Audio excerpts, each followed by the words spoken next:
Bava Metzia. Daf Gimel Amud Aleph, peace versus fairness, ודאי איכא רמאי. The slogan of peace at all costs is a slogan, is a principle that undermines the very principle that we learned from Rabbi Shimon Gamliel yesterday, that the world stands on three pillars.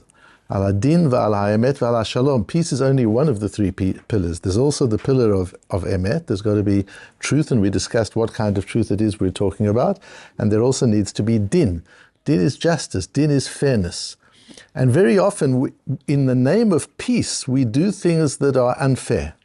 Unfair to one of the parties. We get peace, but at the cost of fairness.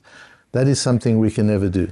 When we talk about a two-state solution, and by the way, we should never use the word solution. A two-state solution implies that it solves something, and we know it solves nothing. So the United Nations can call it a two-state solution. We should call it a two-state disaster, because we've seen the disaster that's resulted from two states. But to reward the Palestinians for October the 7th with a state of their own, even if it were to bring shalom, would undermine the principle of Din. That would be unfair to the victims of October the 7th and to the people who've died subsequently. We have to be able to balance. It's very, very difficult, and that's why it's a dayan is a shutaf la'akadosh baruch hu b'maaseh bereshis. That's why it's a divine activity to be able to balance the tensions of Din, Emet, and Shalom. And isn't it wonderful that in Bava Metzia, which most people think that Shnayim Ochsim is talking about two people find a talis on the street, what we're learning are the foundational principles of the dynamics of politics, the dynamics of dispute resolution, the dynamics of how the world operates in a real environment of conflict. And that's really the underlying principles that we are learning is the nature of conflict and the nature of resolution of conflict. How, when there isn't clarity, as we've said yesterday, how, when the present and the past is blurred, do we move forward into a future that is clear? How do we gain clarity about the future when we have such blurredness in our present state of being?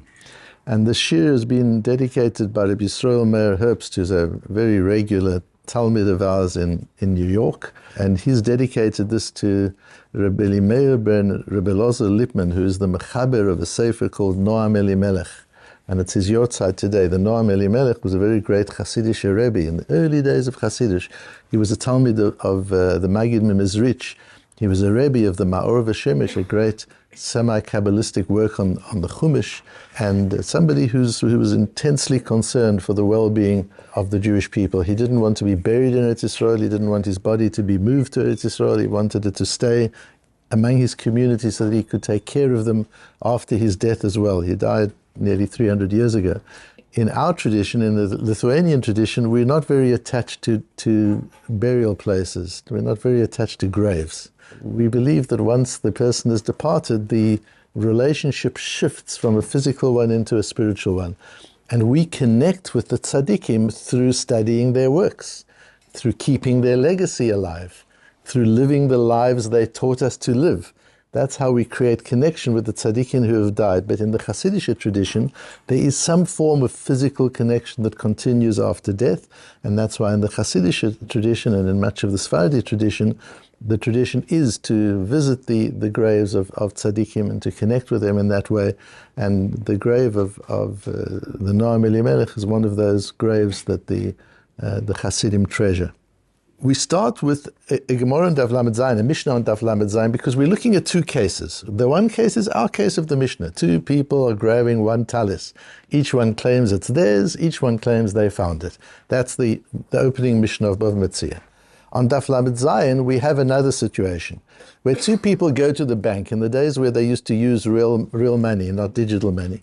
They go to the bank with money. They've got $3,000 and in cash, and they give the $3,000 to the teller, and they say, this man is putting 1,000, he's depositing 1,000, and this man is depositing 2,000.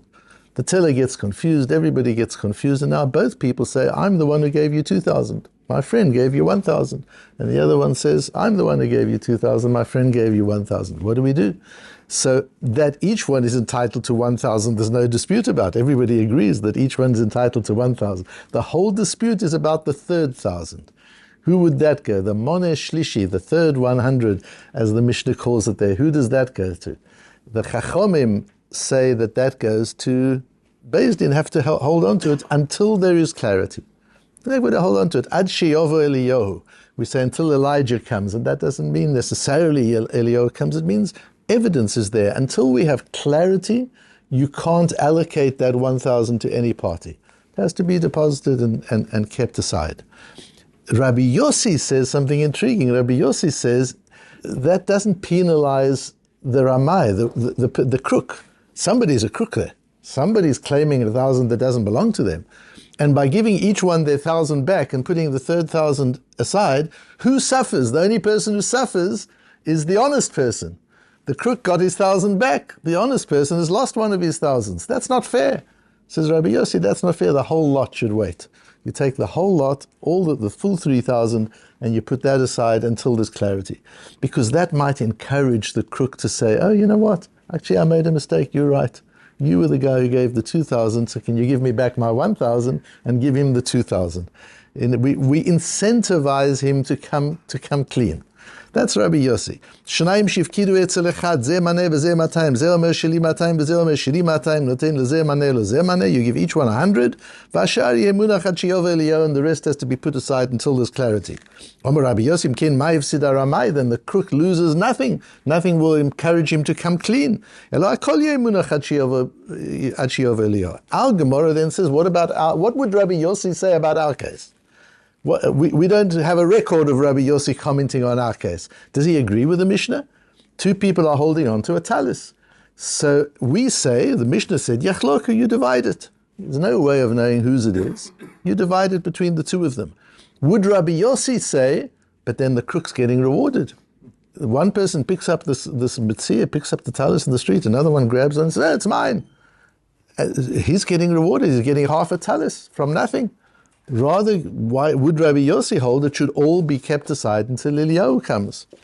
And the Gemara goes backwards and forwards and makes a distinction and says, no, there's a difference. Because in the case of Daf Lamed Zayin, of the 1,000 and the 2,000, making a total of 3,000, in that case there's ודאי איכא רמאי. We know there's a crook.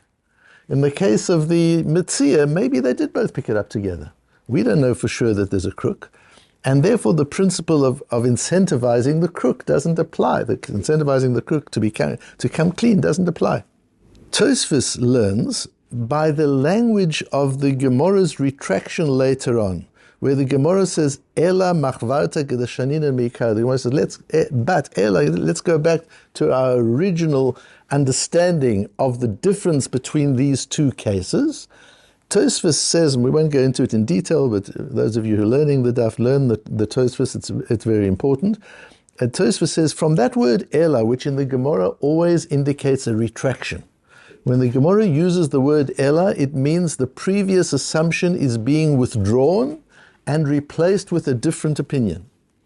And so when the Gemara says, so we go back to our first assumption, says Tosfos, but it says Ela. Ela means we're not really going back to the first assumption. We're going back to the first assumption with a modification. What's the modification, says Tosfos? Originally, we thought that what Rabbi Yossi was after was penalizing the crook, so as to incentivize him to come clean. Where Tosfos concludes the Gemara is going now is, even if there's no penalty for the crook, the real difference between our Mishnah and the Mishnah on Daf Lamed Zayin is whether we know there's a crook or they might both be honest. That's all that's important. In our Mishnah on Daf Beis, they could both have picked up the garment together. We don't know that there's a crook. In the case of the $3,000 being deposited in the bank, we know for sure there's a crook. 3,000 were deposited, we know that. We know one deposited 2,000, one deposited 1,000. Nobody's disputing that. That being the case, the fact that both are claiming 2,000 means one of them is telling a lie. In such a case, Rabbi Yossi says, you put the whole lot aside until we have clarity. Not because we're trying to incentivize the crook. This is what's interesting in Tosfos. It's not a strategy to bring the crook clean. That's not what this is. It's something else. We need to decide, we need to understand what that something else is. It goes so far that the Ritvo disagrees with Rashi on an interesting point.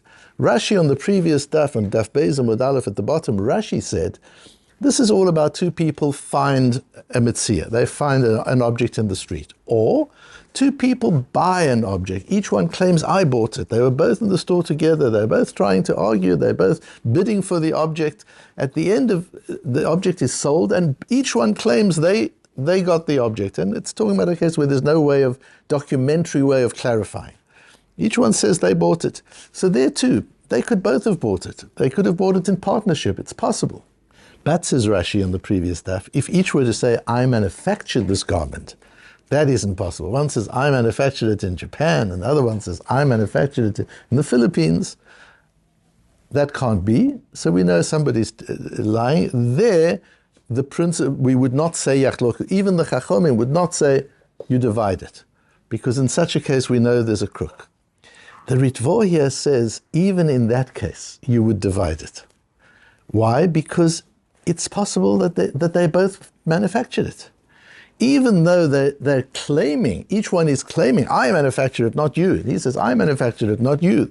Their claims cannot be reconciled. But the facts could be reconciled. So the Ritvo goes so far as to say, if Beis Din think in their minds, if the judges in their minds think, even though the two litigants' claims cannot be reconciled, however, there is a scenario where their claims could be reconciled. It could be that they manufactured it in a plant that belongs to both of them. It could be that it was partially manufactured in Japan and partially manufactured in the Philippines. That could be. So from our perspective, there's a minute possibility that there isn't a crook. In such a case, you don't put it aside till Mashiach comes, you divide it. You do what you need to do, but not if there's no possibility that there isn't a crook. So what is it that Tosfos is teaching us in this statement of the Gemara?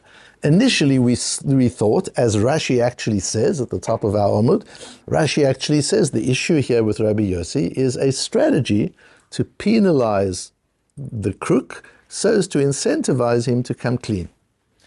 At the end, we see, according to Tosfos, with this word Ela, that's no longer the thinking. It's not about penalizing the crook, it's about the existence of a crook. The fact that there's a crook means we can't divide it. Why not? This is where we have to understand that peace cannot be achieved at the expense of fairness. If there's a crook and you divide it, if you Beis Din know that there is no way that there's not a crook here, somebody is crooked, somebody is telling a lie, and you divide it, even though that brings to peace, even if the two parties say, okay, that's better than nothing, that doesn't help because you've compromised one of the three principles on which the world stands. You've compromised din. You've compromised fairness. And that's why I said, even if giving the Palestinians a state, for example, just using that as an example of a conflict, would bring about peace, even if that would be the case, it's unfair after October the 7th. It might have been fine on October the 6th, but after October the 7th to reward murderers with a prize, that's not fair. And we're not allowed to achieve peace at the cost of fairness. And that's something we have to be aware of. Very often we have to resolve a conflict. We've got a situation in a business, two teams are arguing, two individuals are arguing, two children in a household are arguing, two brothers are arguing. We have these things in many situations, and we're very quick to find a peaceful solution. And we're talking about where you can't get to the emes. You don't know what the truth is. We don't have enough fact. But there's enough claim on both sides to want to say, let's share it. Let's split the difference. How often do you hear people say, let's split the difference? Sometimes it's not fair to split the difference. Splitting the difference, a 50-50 outcome, a compromise, is not always fair. It might bring peace, but it's not a lasting peace. It's not a peace in the heart because the one party knows it isn't fair.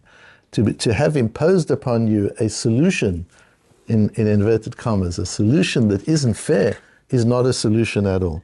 That's why we see the brilliance of Rabbi Shimon Gamliel's comment in Pirkei Avot. There are three things that have to be managed in tandem if we're going to get to true solution. Yes, you want an outcome which is shalom. You want there to be peace. You want people to be able to move forward. There needs to be emes. There needs to be honesty and integrity in the process of getting there. But there also needs to be din. We've got to make sure that whatever outcome we come to when we're dealing with conflict between human beings is not only one that leads to peace, not only one that is done with integrity, but also one that recognizes the importance of justice, of din, of fairness.